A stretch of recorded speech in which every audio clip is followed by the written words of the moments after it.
Hello everyone, स्वाध्याय के हमारे इस वीकली पेपर 4 रिवीजन सेशन में आपका हार्दिक स्वागत है। इसमें हम हिंदी और अंग्रेजी का जो हमने पूरे वीक में पढ़ा उसको हम रिवाइज करते हैं। तो ये टेलीग्राम चैनल से आप लोग इस लिंक के थ्रू जुड़ सकते हैं। साथ ही आप ये अगर चैनल पे आप नए हैं तो इस सेक्शन को पॉज करके आप पढ़ सकते हैं। हिंदी में हमारा शब्द युग्म का टॉपिक चल रहा था। 75 के अकॉर्डिंग शब्द युग्म हमने पहले वीक में डिस्कस किए थे। अब हम 76 से रिपीट करते हैं इनको, क्योंकि ये रिवीजन है तो मैं इसको थोड़ा क्विक रखूँगा। उर हृदय, उरु जांघ, उदक और उदक। उदक का अर्थ निकलता है जल, उदक का अर्थ निकलता है उत्तर दिशा का या ऊपरी। उद्योग उद्योत, उद्योग यानी प्रयत्न कारखाना, उद्योत यानी प्रकाश। उदाहरण उद्धरण, दृष्टांत और उतारना या उद्धृत करना। फिर ऋतु या रत या ऋतु, रत यानी सत्य, जबकि ऋतु यानी वर्षा या शरद आदि ऋतु। फिर ओटना और ओटना, ओटना का अर्थ है बिनौले अलग रखना, जबकि बिनौले अलग करना, जबकि ओटना का अर्थ है खेलना। कुल और कुल, कुल का अर्थ है वंश, कुल का अर्थ किनारा। कृत, कृति और कृति, कृत का खरीदा हुआ, कृति यानी रचना और कृति यानी चतुर करने वाला, चतुर या करने वाला। उसके बाद में कटक और कंटक, कटक का अर्थ सेना और कंटक का अर्थ कांटा। कल, कली और कली, कल का अर्थ मशीनरी या कल का दिन, कली में जब छोटी की मात्रा तो अर्थ निकलता है कलयुग, और कली बड़ी ई की मात्रा का अर्थ निकलता है कलिका, फूल की कलिका।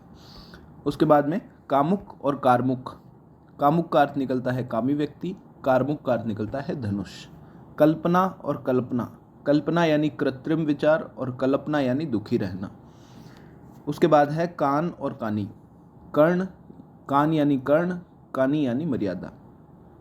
फिर है कादम्बरी और कादम्बिनी, कादम्बरी का अर्थ शराब, कादम्बिनी का अर्थ घटा। फिर कोर और कौर, कोर का अर्थ निकलता है किनारा और कौर का अर्थ निकलता है ग्रास। कपिश, कपीश, कपिश का अर्थ है भूरा और बादामी, जबकि कपीश का अर्थ है हनुमान या सुग्रीव। अगला है कृपण और कृपाण, कृपण का अर्थ निकलता है कंजूस और कृपाण का अर्थ निकलता है तलवार। केत, केतु और केतु, केत का अर्थ घर, केतु में छोटी ऊ की मात्रा झंडी, एक राशि, और केतु में यदि बड़ी ऊ की मात्रा हो तो अर्थ निकलता है एक ग्रह का नाम जिसे केतु बोलते हैं। कटौती और कठौती, कुछ अंश कम करना यानी कटौती, और काठ का कटोरा यानी कठौती। कटीली और कंटीली, कटीली का अर्थ सुंदर या पैनी और कंटीली का अर्थ कांटों से युक्त। अगला है कृशाणु और कृषक, आग का अर्थ निकलता है कृशाणु से, किसान यानी कृषक। फिर कुजन और कूजन, दुष्ट यानी कूजन, और पक्षियों की चहचहाट में कूजन यानी बड़े कू का प्रयोग, बड़े ऊ की मात्रा इसमें आएगी। फिर कर, करी और कीर, कर यानी हाथ, करी यानी हाथी, कीर यानी तोता। काश और कास, काश का अर्थ निकलता है एक घास विशेष से, जबकि कास का अर्थ निकलता है खांसी से। उसके बाद है कंत, कांत और क्रांत, साथ ही क्लांत। कंत, कांत, क्रांत, क्लांत और कांतार। तो जंगल यानी कांतार, थका हुआ यानी क्लांत, कुचला हुआ यानी क्रांत, और सुंदर यानी कांत, और पति यानी कंत। यदि कांत में कांता यूज़ किया जाए तो उसका अर्थ निकलता है महिला के लिए, जबकि कांत जो है वो पुरुष के लिए।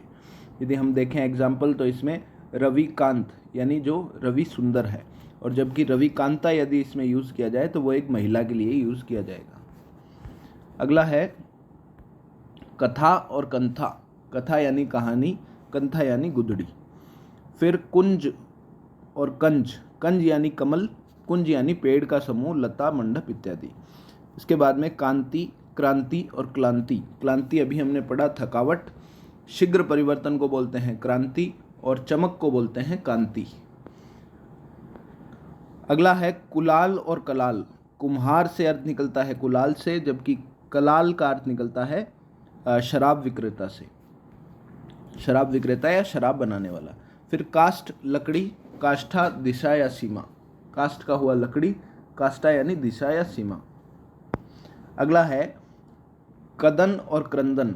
कदन का अर्थ निकलेगा युद्ध, पाप और वध से। क्रंदन का अर्थ निकलेगा चीख से। साथ ही यदि कदन यूज हो तो उसका अर्थ निकलता है बुरा या मोटा अनाज से। अगला है करकट और करकट। करकट के ऊपर जब कै के ऊपर रह लगा है तो अर्थ निकलेगा केकड़ा, जो कि एक जंतु है, जबकि कै रह कट पूरा यदि यूज किया जाए तो उसका अर्थ निकलता है गंदगी। कोस, कोश और कोश। कोस में से सुविधा का यदि यूज किया जाए तो 2 मील, और कोश में यदि षटकोण का यूज किया जाए तो खजाना या भंडार, और कोश में यदि शंकर का यूज किया जाए तो अर्थ निकलता है शब्दों का संग्रह।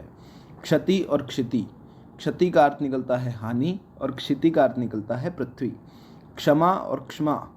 क्षमा का अर्थ माफी और क्षमा जिसमें आधा क्षय यूज है उसका अर्थ निकलता है पृथ्वी। अगला है खर, गधा, खार यानी राख और सार। खरा विशुद्ध, खर्रा यानी लंबा चिट्ठा, खुर पशु के पैर। फिर है खल और खलु।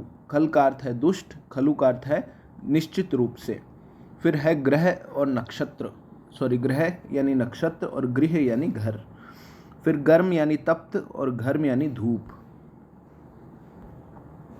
नेक्स्ट है ग्रंथि और ग्रंथी। ग्रंथि यानी गांठ और ग्रंथी यानी गुरु ग्रंथ साहब का पाठ करने वाला। गात और घात। गात यानी शरीर, घात यानी हमला करना। उसके बाद में घोष और घोष। घोष यानी गर्जन और घोष यानी बस्ती। चपत और चंपत। थप्पड़ यानी चपत और गायब यानी चंपत। चरी और चरी। जानवर का अर्थ होता है तो चरी छोटी की मात्रा, और चारा या गोचारण भूमि का अर्थ के यूज अगर उसमें इसका यूज किया जाए तो उसका अर्थ निकलता है चरी यानी बड़ी ई की मात्रा। अगला है चित्त, चित्त और चित्त। चित्त में हलंत लगा है तो अर्थ निकलता है ज्ञान या चेतना। चित्त में कोई भी हलंत या आधा तय नहीं यूज है तो उसका अर्थ निकलता है पीठ के बल, जो कि कुश्ती में होता है। उसके बाद में जब चित्त के साथ आधा तय का प्रयोग किया जाए तो उसका अर्थ निकलता है मन। छगड़ी और छकड़ी। छकड़ी का अर्थ निकलता है बैलगाड़ी से और छगड़ी का अर्थ निकलता है बकरी से, जबकि छाग यदि यूज किया जाए तो उसका अर्थ है बकरा। छाग बकरा और छगड़ी यानी बकरी। फिर छाक और छाछ। तृप्ति और नशा का अर्थ निकलता है छाक से, और जबकि मट्ठा का अर्थ निकलता है छाछ से। जगत और जगत। तय के नीचे यदि हलंत है तो अर्थ निकलेगा संसार, और बिना हलंत का तय है जगत में तो अर्थ निकलेगा कुएं का चबूतरा। फिर जघन और जघन्य। जंघा का अर्थ निकलेगा जघन से और बहुत बुरा का अर्थ निकलेगा जघन्य से। फिर जर, जरा और जर। जर का अर्थ निकलेगा विनाश से, जरा का अर्थ निकलेगा बहुत बुरा से, और जर यदि यूज किया जाएगा उसका अर्थ निकलेगा दौलत या सोना। अगला है जठर और जरठ, जरंठ। जठर का अर्थ निकलेगा पेट से और जरंठ का अर्थ निकलेगा बूढ़ा से। जठर अग्नि भी हम बोलते हैं, पेट की अग्नि को जठर अग्नि। अगला है जामन और जामिन। जामन का अर्थ निकलेगा दूध जमाने की खटाई, जबकि जामिन का अर्थ होगा जमानती। फिर है जुआ और जुआ। जुआ यदि यूज़ किया जाए तो बैल के कंधे की लकड़ी या कोई खेल, जबकि जुआ यदि यूज़ किया जाए तो युवा और तरुण। तम, तमा। तम यानी अंधकार, तमा यानी रात्रि। तरणी, तरणी और तरुणी। बड़ी ई की मात्रा तरणी में यदि यूज़ की जाए तो अर्थ निकलेगा नाव, जबकि छोटी ई का अर्थ निकलेगा सूर्य, और तरुणी यानी युवती। तर्क और तक्र। तर्क का अर्थ निकलेगा बहस से और तक्र का अर्थ निकलेगा छाछ से। अगला है तड़ाग और तड़ाक। तड़ाग यानी तालाब और तड़ाक यानी शीघ्र। तनु और तनु। तनु का अर्थ यदि छोटे ऊ में हो तो उसका अर्थ निकलेगा पतला, जबकि तनु में यदि बड़े ऊ की मात्रा का प्रयोग किया जाए तो अर्थ निकलेगा पुत्र। द्रव और द्रव्य। द्रव यानी तरल पदार्थ, द्रव्य यानी धन पदार्थ, धन या पदार्थ। उसके बाद में दंश और दंश। दंश का अर्थ निकलेगा डंक और दंश का अर्थ निकलेगा चुभन। फिर दशन और दसन। दसन यानी दांत और दसन यानी क्षय या नाश। ये हमारा अंतिम सेशन है, अंतिम पेज है इसके लिए, हिंदी के लिए। इसमें दूत और द्यूत। दूत यानी संदेशवाहक, द्यूत यानी जुआ। द्वीपी, द्वीप, द्वीप और दीप। द्वीपी यानी बाघ चीता या हाथी, द्वीप यानी एक टापू, द्वीप यानी हाथी, और दीप यानी दीपक। द्वार और द्वारा, द्वार का अर्थ निकलेगा दरवाजा से, और दारा का अर्थ निकलेगा एक स्त्री से। देव और देव, देव का अर्थ देवता, देव का अर्थ भाग्य। दाख और धाक, दाख यानी एक सूखा फल, जबकि धाक यानी दबदबा। अगला है दावा, धावा और द्यावा। दावा यानी वाद, धावा यानी हमला, और द्यावा यानी आकाश। ध्येय, ध्येय और देय, ध्येय का अर्थ निकलता है धारण करने योग्य। आधा ध्य और ये यदि ध्येय यूज किया जाए अर्थ निकलेगा उद्देश्य। और अगला है देय यानी देने योग्य। धान और धान्य, चावल यानी धान और अनाज यानी धान्य। नंदी और नांदी, शिव का वाहन यदि हम बात करें तो नंदी बड़ी ई की मात्रा, जबकि नांदी यदि यूज किया जाए तो उसका अर्थ निकलता है मंगलाचरण। नहर और नाहर, नहर यानी जलवाहिनी और नाहर यानी सिंह। अगला है नियत, नियति और नियत। नियत में छोटी ई की मात्रा निश्चित, नियति यानी भाग्य, और नियत में बड़ी ई की मात्रा मन की इच्छा। उसके बाद में नाई और नाई, नाई का अर्थ निकलेगा हजामत बनाने वाला, जो आमतौर पर हम कटिंग बनाने जाते हैं, दैट इज कॉल्ड एज नाई। और नाई का अर्थ निकलता है एक तरह का या समान। निर्वाद और निर्वात, निर्वात यानी बिना हवा का, और निर्वाद यानी निंदा, भ्रांति या अफवाह। अगला है निगम और निर्गम। निगम का अर्थ है वेद संगठन से, और निर्गम का अर्थ है निकास से। अंतिम है निशामुख और निशामृग। निशामुख यानी गोधूली वेला, और निशामृग यानी गीदड़। ये हमारा हिंदी का रिवीजन कंप्लीट होता है। अब हम चलते हैं इंग्लिश की तरफ। इंग्लिश में हमने फर्स्ट वीक में 65 के अप्रॉक्स हमने वन वर्ड सब्सटीट्यूट पढ़ लिए थे। अब हम 66 से इसको रिवाइज कर रहे हैं।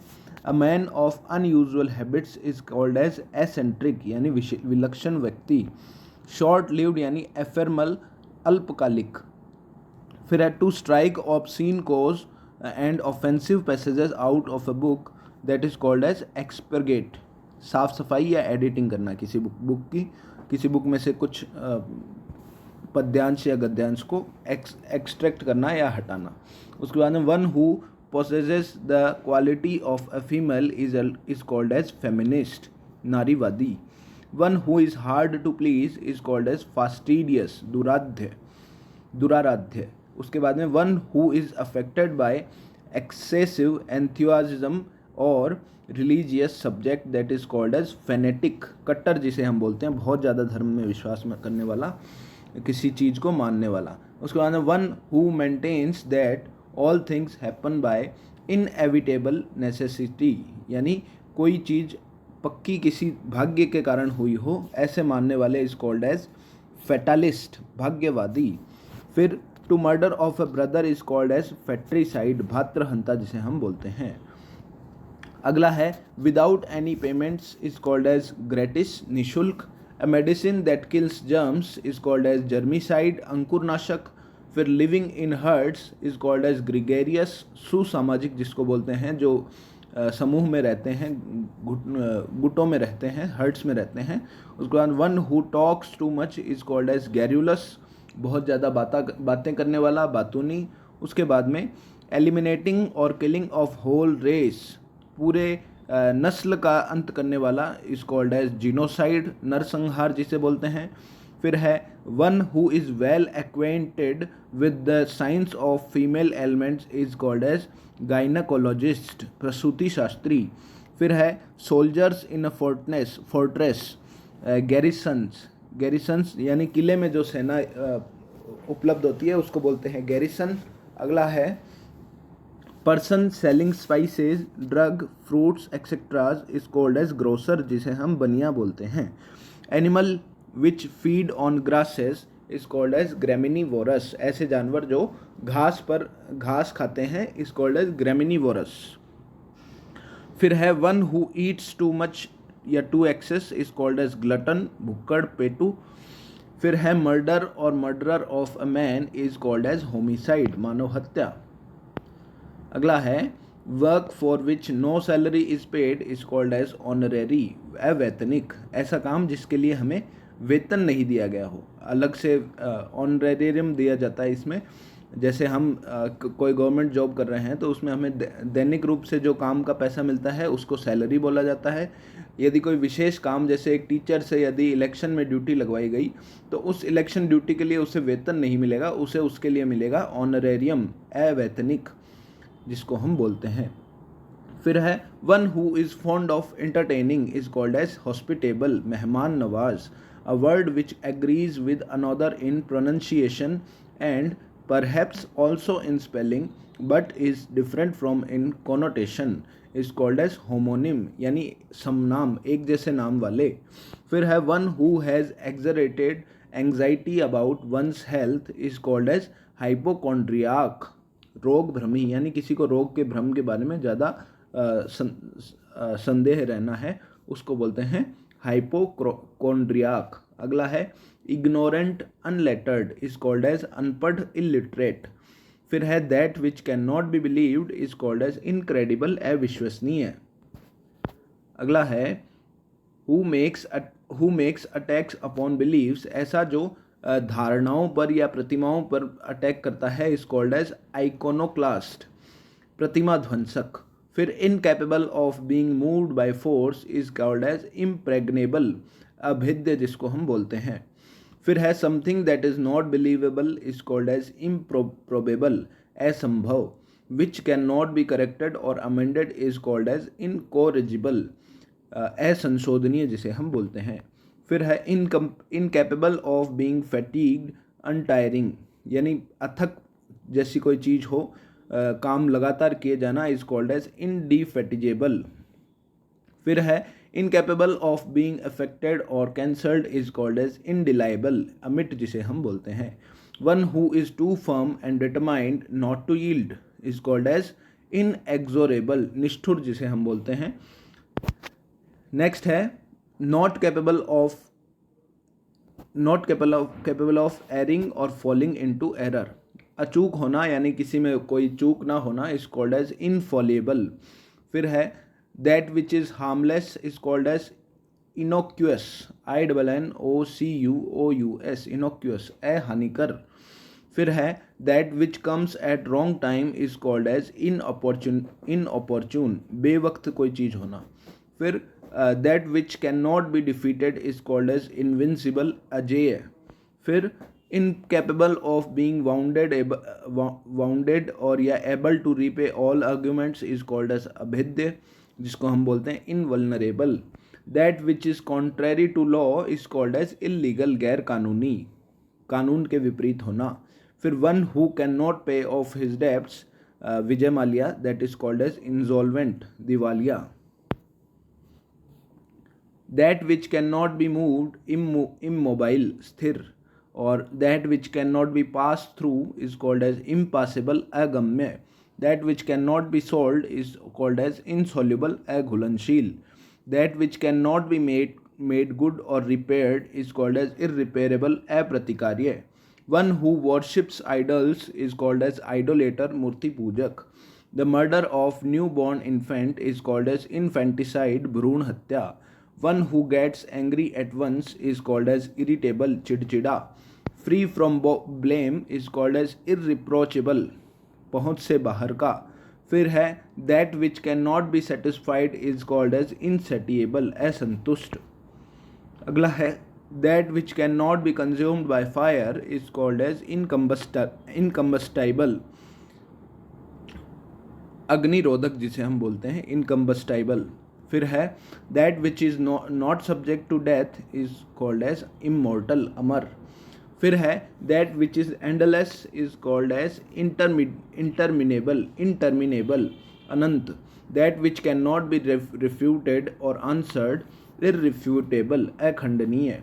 One who exhibits tricks that require skills of hand और आइज, यानी ऐसा काम जो आँखें और हाथ के ट्रिक्स की ज़रूरत जिसमें पड़ती है, जिसको बोलते हैं बाजीगर, जगलर, जिसे हम अंग्रेजी में बोलते हैं। फिर है A thing or act which is based on law is called as legal, कानूनी. A person who knows many languages is called as linguist, जिसे हम बोलते हैं भाषाविद. फिर है that which can be read easily, legible, पठनीय. Device used for disposing of waste matter from body is called as lavatory, जिसे हम शौचालय भी बोलते हैं. फिर है a person who talks too much is called as loquacious, LOQUACIOUS, loquacious, इसको बोलते हैं बातूनी. और अगला है a women hater is called as misogynist, MISOGYNIST, misogynist, जिसे बोलते हैं स्त्री द्वेषी. फिर है working or acting merely for money or other reward, यानी मर्सिनरी, भाड़े का या किराए का, यानी केवल किराए पर काम करने वाले चीज़. ऐसा हमने जर्मनी में उसमें पढ़ा था प्रथम विश्व युद्ध में कि जर्मनी के जो सैनिक थे वो एक तरह से मर्सिनरी पर्पज से थे, किराए के पर्पज से थे, जो कि फ्रांस की सेना में थे. उसके बाद में one who is too careful और फास्टिडियस, जिसे बोलते हैं नुक्ताचीन बोलते हैं, meticulous. One who is too careful और फास्टिडियस, नुक्ताचीन, हर छोटी छोटी चीज़ में कमी निकालने वाला, नुक्ताचीन. फिर a young unmarried women fresh unpolluted is called as maiden, MAIDEN, maiden, कन्या, जिसे हम बोलते हैं. उसके बाद में मर्डर और murderer of one's mother is called as matricide. फिर the state of being married is called as matrimony, विवाह जिसे बोलते हैं. A hater of mankind is called as misanthropist, मानवद्वेषी. फिर the rule of the crowd that is called as mobocracy. A paper written by hand is called as manuscript, हस्तलिपि. उसके बाद में that which is done with hand is called as manual, हाथ का किया हुआ. फिर है marrying one person at a time is called as monogamy. फिर a crowd of unruly people called as mob, भीड़ जिसे बोलते हैं. Animal that suckle their young ones is called as mammals, स्तनधारी. तो ये था हमारा इंग्लिश का रिवीजन. पेपर 4 का हमने पूरे वीक का रिवीजन किया. वीडियो कैसा लगा आपको, इसको इसके बारे में कमेंट करके ज़रूर बताइएगा. Thank you.